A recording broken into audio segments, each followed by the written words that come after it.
Assalamualaikum warahmatullahi wabarakatuh. Perkenalkan, nama saya Dr. L. Muhammad Abdillah, SDMT, dari Program Studi Teknik Elektro Fakultas Teknologi Industri Universitas Pertamina.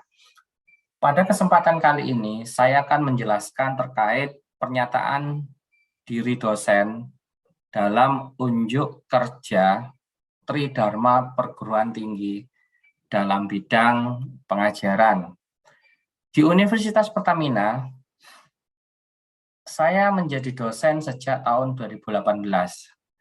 Pada semester ini, saya mendapatkan mandat untuk mengajar beberapa mata kuliah seperti sistem kendali, struktur diskrit, pemodelan sistem dan simulasi, dan matematika integral.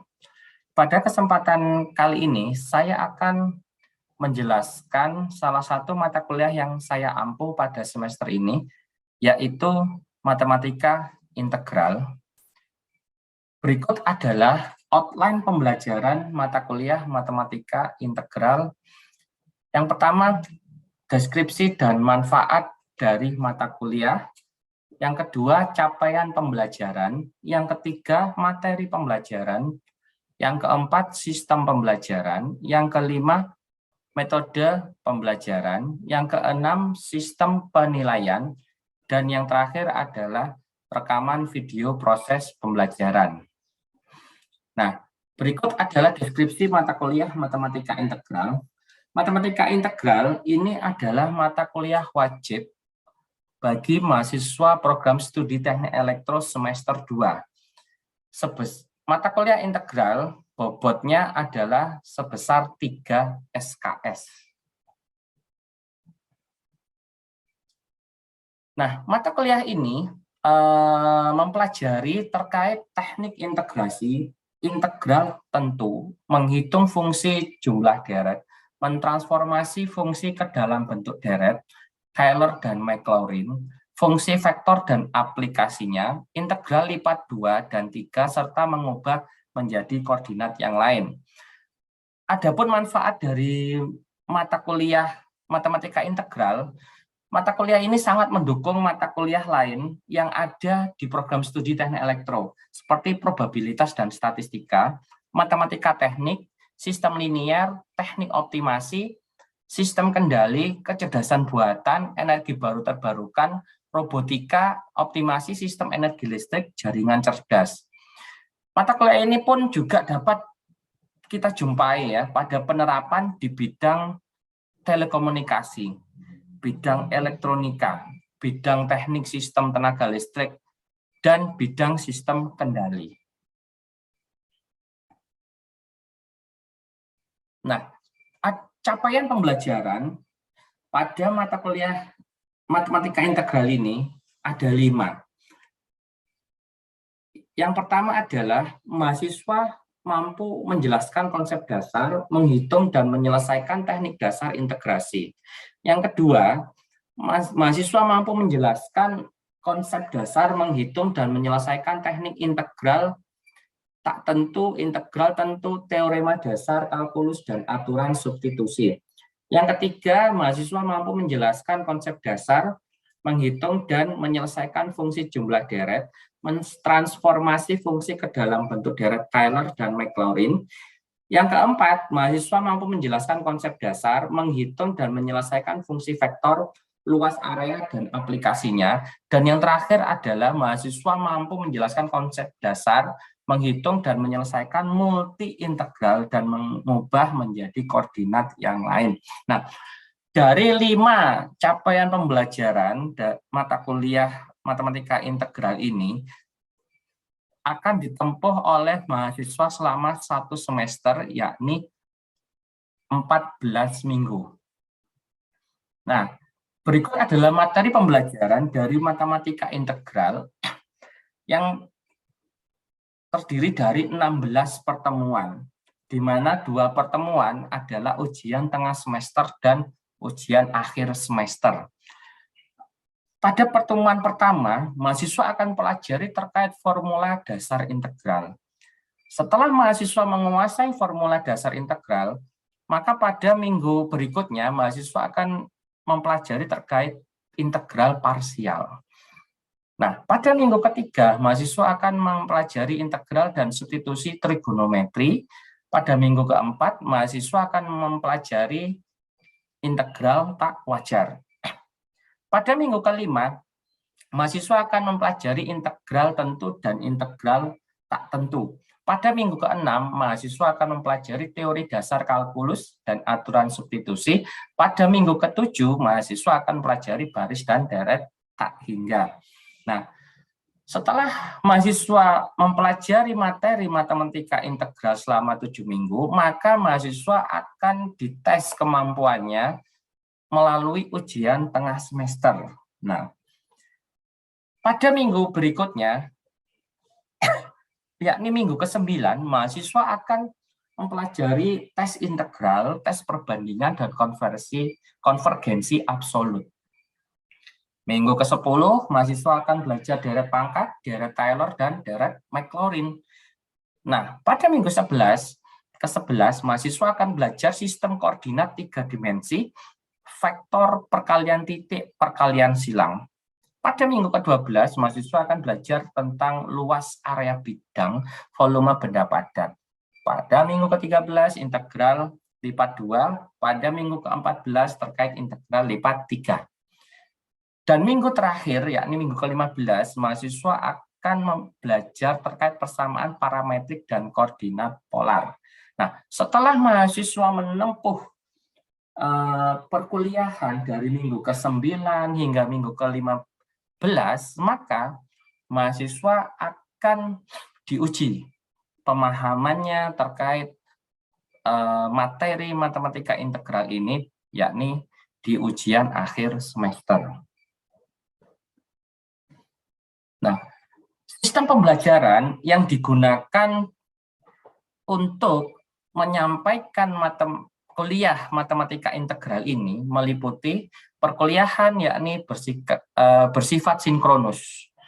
Nah, sedangkan media daring yang digunakan itu adalah MS Team. Jadi MS Team ini digunakan sebagai media untuk perkuliahan, kuis, UTS, dan UAS.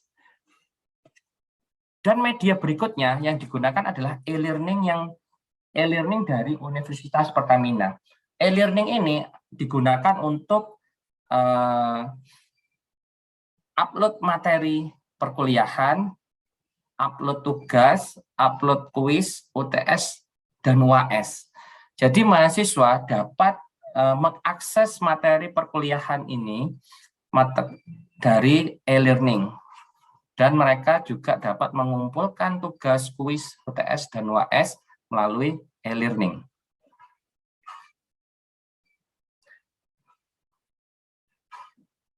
Nah, berikut adalah contohnya perkuliahan media daring menggunakan MS Team ya, terdiri dari perkuliahan, kuis, UTS, dan UAS.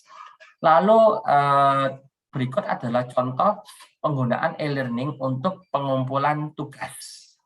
Ya, jadi e-learning digunakan untuk pengumpulan materi, tugas, kuis, UTS, dan UAS. Nah, interaksi dosen dan mahasiswa di sini saya mencoba secara interaktif selama proses pembelajaran berlangsung, yakni dengan membuka pertanyaan dan diskusi di setiap perkuliahan. Nah, untuk medianya terdiri dari MS Team. Di sana ada pelaksanaan perkuliahan, kuis, UTS, UAS, dan media berbagi pembelajaran. Jadi mahasiswa juga dapat mengakses video-video perkuliahan yang telah direkam melalui MS Team. Dan juga menggunakan media WhatsApp ya. Jadi sini saya membentuk WhatsApp group khusus untuk mata kuliah matematika integral. Nah, di sana mahasiswa dapat bertanya kepada dosen setiap saat terkait permasalahan perkuliahan matematika integral. Media yang lain adalah YouTube, yakni media berbagi pembelajaran yang dapat diakses secara umum mahasiswa pun dapat mengakses YouTube channel saya di sana yang berisi materi-materi pembelajaran pada semester sebelumnya dan tahun-tahun sebelumnya. Nah, untuk sistem penilaian sendiri, untuk matematika integral ini terdiri dari tugas sebesar 20%, kuis 20%, UTS 25%, UAS 25%, dan keaktifan sebesar 10%. Nah, referensi yang digunakan untuk mata kuliah matematika integral ini adalah referensi utama kita menggunakan Thomas Calculus Early Transcendental ya, edisi ke-13 yang dikarang oleh Thomas Weir and Danhaus. Dan untuk mendukung juga referensi yang lain juga digunakan, yakni Calculus edisi 9 oleh Van Berg, Purcell, dan Ringdon, serta Calculus Early Transcendental edisi 9 oleh James Daniel dan Salim. Nah, adapun rekaman video proses pengajaran adalah sebagai berikut. Apakah materinya sudah terlihat? Sudah, Pak. Sudah, Pak. Sudah ya. Suara saya juga terdengar jelas ya. Oke, hari ini adalah hari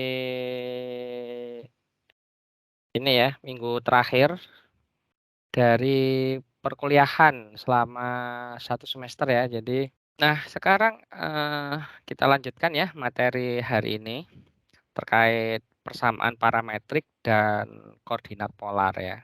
Nah, sebelumnya mungkin adik-adik sudah sudah melewati banyak hal ya, terutama terkait perencanaan saat itu ya, semester learning plan ya. Yang pertama basic formula kita sudah untuk basic formula ini kita sudah membahasnya di sebentar. Oke, sudah berganti kursornya. Jadi pada minggu pertama kita sudah membahas tentang formula integral secara dasar ya, atau basic integration formula. Lalu yang kedua kita sudah belajar integration by parts ya, parsial ya, mungkin masih ingat ya yang U dan V itu ya.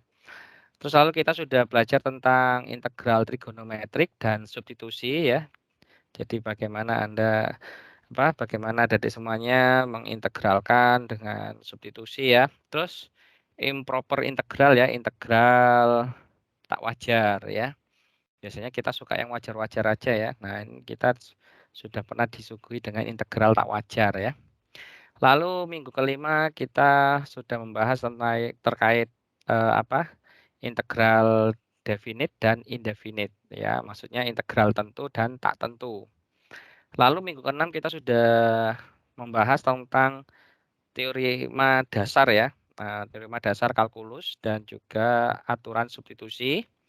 Minggu ke-7 mungkin masa-masa yang agak-agak berat ya buat kalian semua ya, yaitu terkait deret ya, infinite sequence and series ya, mungkin masih ingat adik semuanya ya bagaimana sigma itu ya. Nah, midterm sudah selesai. Lalu minggu 9 kita juga sudah belajar tentang integral test, comparison test, dan absolute convergence ya. Minggu 10, nah ini sudah kalian sudah belajar power series, Taylor series, dan Maclaurin. Ya mungkin masih ingat ya kalau Maclaurin itu deret Taylor itu bisa jadi Maclaurin kalau X-nya sama dengan 0. Masih ingat ya? Saya aja ingat, masa ada nggak ingat ya kan? Ya maksudnya yang tua aja ingat, masa yang muda-muda nggak ingat atau sudah dilupakan ini ya. Yang minggu 11 kemarin kita sudah belajar vektor ya. Wah, bagaimana koordinat vektor, dot vektor, cross product gitu ya. Jadi bagaimana cara menjumlahkan vektor, mengurangi perkalian ya. Lalu yang ke-12 minggu 12 kita sudah belajar tentang area ya, mencari luas area ya, di mana apa ya mungkin ada terkejut juga ya, gimana caranya mencari luas area ya. Terus apa volume, Higgs and cell ya, masih ingat nggak? Kalau diputar terhadap sumbu X, sumbu Y gitu ya. Terus yang nomor 13 mungkin tidak dapat dilupakan ya, double integral ya, integral lipat 2. Biasanya cacingnya 1 ya, integral 1 ini cacingnya ada 2 gitu ya. Lalu minggu 14 yang kemarin ya, masih ingat terkait triple integral, integral lipat 3 ya. Nah, dan yang terakhir kita akan membahas parametric equation and polar coordinate ya, artinya koordinat polar hari ini ya. Nah, lalu yang minggu ke-16, minggu depan kita sudah UAS ya, ujian akhir semester. Jangan lupa adik-adik semuanya mengisi survei ya. Saya sih orangnya sangat welcome sekali ya terhadap kritik dan saran bagi adik-adik semuanya. Jangan khawatir, nanti kalian takut nih, wah nanti Pak Abdillah marah nih ya, udah ginu-ginu, nanti horor ya marahnya gitu, diisi yang baik-baik. Ya enggak, tidak perlu seperti itu ya. Silahkan Anda isi sesuai kebenarannya, kejujurannya ya. Kalau saya tidak enak ngajar ya silakan ya. Kalau misalkan saya ngajarnya kayak apa UVJ Trans 7 ya silahkan ya. No problem. Oke ya. Nah, ini hari ini kita akan membahas parametric equation and polar coordinates ya. Di mana apa student outcomes-nya itu maksudnya apa yang diharapkan untuk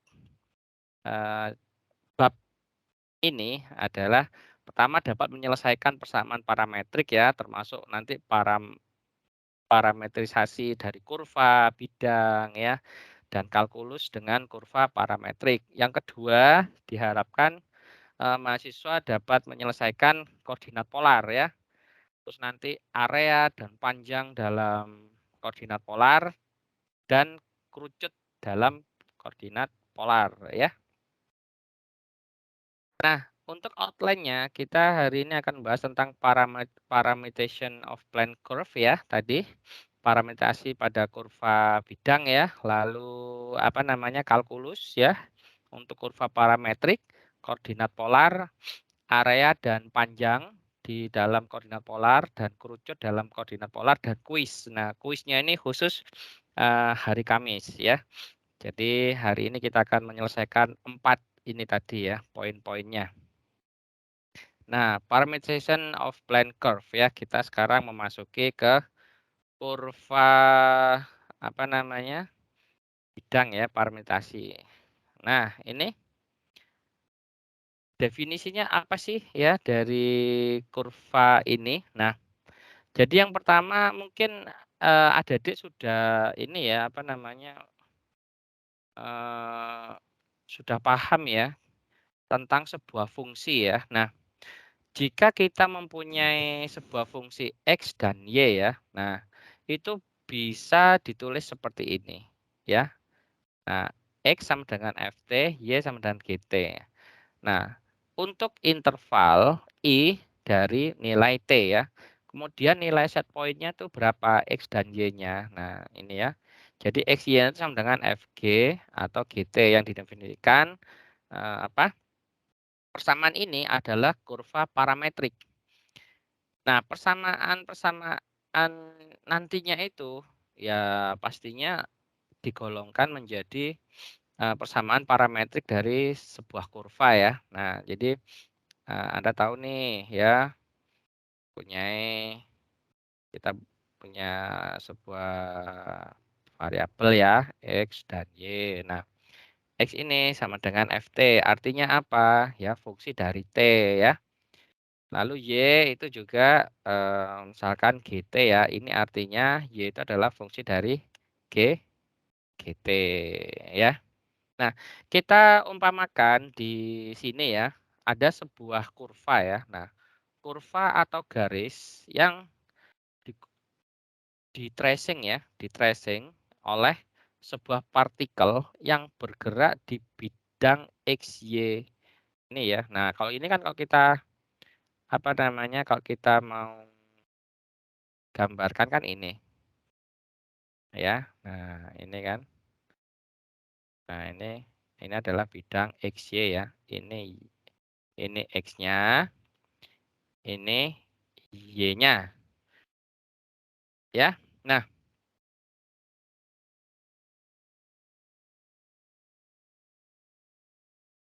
Nah, di sini kita bisa lihat ya namanya ya. Kita bisa gambarkan sebuah kurva ini misalkan kita titik sini ya. Ini posisi partikel ya. Contohnya di sini ada posisi partikel. Nah, posisi partikel ini kita bisa gambarkan sebuah persamaan pasangan dari sebuah persamaan ya.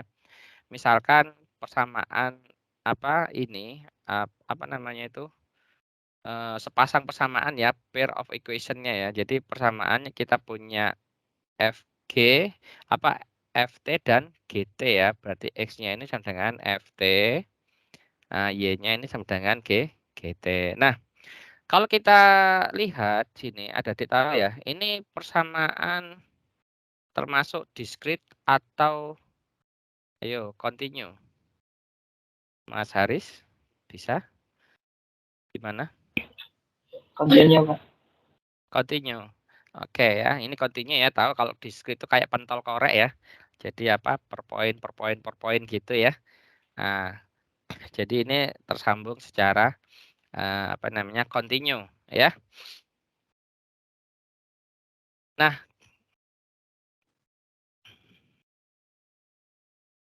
di sini T itu ya, kita dari T ini ya. Dari persamaan ini kita bisa dapatkan variabel T itu ya. T itu adalah parameter untuk kurvanya ya. Ini untuk parameter dari kurva ini tadi. Kok bisa, Pak? Ya, karena apa? Dia partikel ini bergerak di bidang X dan Y ya. Biasanya kalau kita kan pakai gini ya. Nah, jadi ini termasuk moving object ya, objek yang bergerak X dan Y. Nah, di sini apa namanya? Dia bergerak kan sesuai waktu. Karena dia FT GT ya. Jadi pada saat misalkan di sini apa T ya. Ini ya, ada T berapa? Misalkan di sini kita ambil ya. Nah, ini pada saat T sama dengan 5 lah ya. 5 detik ya. Nah, 5 detik ini kan posisinya di sini. Dia di X-nya berapa, Y-nya berapa ya. Nah, dan di sini I-nya itu adalah parameter interval ya. Jadi bisa dikatakan gini. Ini X, ini Y ya. Terus dia bergerak di T berapa? Dia itu koordinasinya berapa T-nya ya. Apa X-nya gitu ya. Nah, misalkan ini apa namanya? Ya tadi T sama dengan 5. Ini X dan Y-nya berapa ya. Nah, sedangkan I-nya itu adalah parameter interval ya, parameter interval. Parameter interval ini dari apa? Dari sini ya, tadi interval A ini ya. Jadi interval I dari nilai T itu artinya apa? Nah, interval dari A lebih kecil dari T lebih kecil dari B. Ya, pastinya ya kita bergerak dari di mana. Nah, sedangkan poinnya ini kita apa namanya titik ya.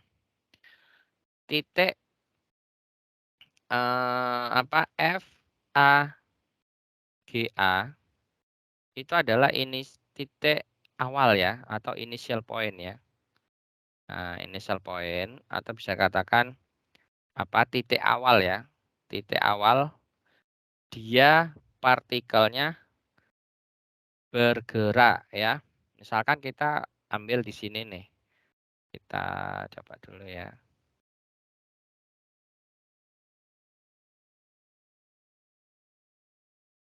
Oke.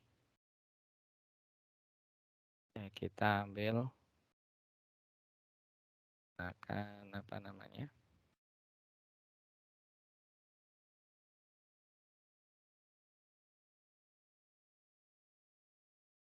Nah, di sini kita misalkan FA ya, ini adalah titik awal partikel itu tadi bergerak ya. Nah, ini namanya initial point ya. Ini adalah initial point. Ya. Nah, initial point contohnya yang di sini. Nah, ini adalah apa namanya? B G B ya. Nah, jadi titik apa namanya? Titik FB GB ya. Itu adalah terminal point atau titik akhir ya. Nah, ini terminal point atau bisa dikatakan titik akhir dari apa? Titik akhir dari perjalanan partikel ini tadi. Ya. Oke, sampai di sini penjelasan saya dapat dipahami atau tidak? Pak Mas Haris senyum-senyum nih, sepertinya bahagia ini hari ini ya. Atau mungkin masih takjub ya melihat saya yang ginuk-ginuk gini nih ya. Hah? Oke ya. Kalau nggak ada pertanyaan, kita lanjutkan ya. Nah, sekarang begini, bagaimanakah caranya kita menggambar kurva untuk mendefinisikan persamaan parametrik itu tadi? Nah, ayo masih ingat nggak dulu-dulu banget, wah bahasa milenialnya tuh dulu-dulu banget gitu ya. Tapi nggak tahu kapan dulunya ya. Ya mungkin di awal pertemuan kita sudah pernah bahas ini ya. Jadi begini ada kalau misalkan ada materi yang sepertinya kok hampir sama ya, itu bukan pengulangan ya, tapi memang itu metodenya. Ya kayak kita kan kemarin waktu penjelasan integral kan kita ada pemisalan ya pakai U kan. Nah, itu dikiranya saya mengulang-ulang, tidak, tapi beda babnya ya. Sama kayak gini, ini kan ada sketsa. Loh Pak, ini sketsanya kok dulu sudah pernah menggambar gitu kan. Ini diulang, tidak ya. Jadi ini tidak diulang gitu ya. Jadi ini tergantung babnya ya. Oke, kita akan menggambar sketsa ya. Nah, jadi kita gambarkan sketsa ini. Kita misalkan ya, kita punya sebuah fungsi X, T kuadrat, dan Y-nya itu T plus 1. Nah, intervalnya itu tak hingga. Ya, dari min tak hingga dan tak hingga. Ya. Nah, jadi dari min tak hingganya di sini. Nah, ini T min tak hingga ya. Ini ke sini ya, T sama dengan tak hingga ya. Kayak tak hingga itu ya kayak ya pokoknya ini sampai berapapun ya. Nah, itu ya infinite. Nah, ya. Kok dipikir-pikir gambarnya kayak meteor ya. Kayak Meteor Garden wis. Pernah dengar nggak film Meteor Garden? Oh. Wah, berarti sudah tua ya. Berarti udah kuliah kan berarti umurnya sudah bertambah ya. Oke. Nah, kita sketsa ya, misalkan T. Kita ambil sampel aja. Kalau mungkin secara komputasi numerik ya, kalau kita pakai komputasi numerik, oke lah ya, kita sampai minus tak hingga, sampai tak hingga gini ya, kalau kita pakai komputasi numerik ya. Nah, dan step size-nya ya bisa, kalau pakai komputasi numerik, itu step size-nya bisa dari 1, pertambahannya per 1 ya, itu bisa. Nah, tapi kalau menggambar manual, kita cukup ambil sampel ya, ambil beberapa titik poin saja yang nantinya itu bisa menggambarkan semuanya. Ya, jadi nanti itu bisa menggambarkan semuanya gitu ya.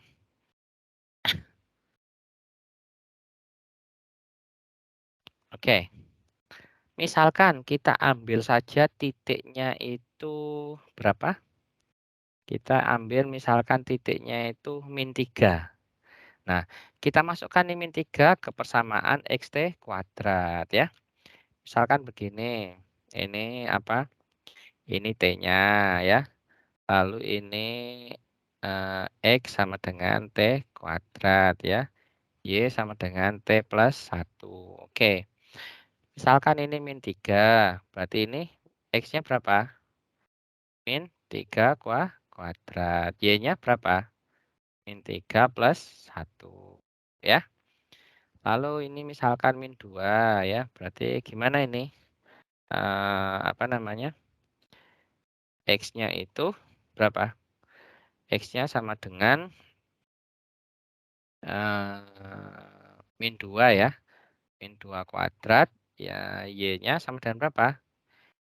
Ayo, Y-nya ada berapa? Y-nya sama dengan min 2 plus 1. Sampailah hingga 3 ya. Berarti X sama dengan 3 kuadrat. Y-nya sama dengan 3 plus 1. Ya, ketika min 3. Nah ini, T-nya min 3 kita dapat nih di sini ya. Titik poinnya itu adalah 9 dan min 2. Ya, jadi X-nya ini, variabel X-nya itu 9. Y-nya itu adalah min 2 ya. Lalu di sini kita ada apa namanya? Min 2. Misalkan kita pakai min 2, ini min 3 ya. Berarti kita dapatkan nilai X-nya ya, X value-nya itu 4, nilai Y-nya itu min 1. Nah, lalu di sini T min 1. Ketika T min 1 berarti X-nya 1, Y-nya 0. Ya. Nah, ketika T-nya 0, kita dapatkan X-nya 0, Y-nya sama dengan 1. Begitu seterusnya ya. Nah, ini. Jadi kalau kita lihat nih mirip ini ya, cermin ya. Nah, jadi mirror, tapi yang di sini titik tengahnya ya. Oke. Sampai di sini ada yang tanyakan? Mas Muhammad Rashdan Haidi, itu kok kayaknya blur semuanya ya. Mas Haidan lagi bersembunyi di mana ini? Kok semuanya di blur? Oke. Gimana Mbak Syakira? Ada yang tanyakan? Sepertinya lihat-lihat langit-langit gitu ya, lagi mikir ini. Biasa ya. Oke, kalau nggak ada kita lanjutkan ya. Nah, sekarang dari gambar ini coba ini ya. Eliminasi. Ini secara geometri kurva dari contoh 1 tadi ya, gambar 11.2 dengan mengeliminasi parameter T dan apa namanya? Dan mendapatkan sebuah persamaan algebra ya, algebraic equation itu persamaan algebra dalam X dan Y. Ya, mana ini? Mumet ora sirahe kita-kita ini ya. Pertama tadi kita punya persamaan apa?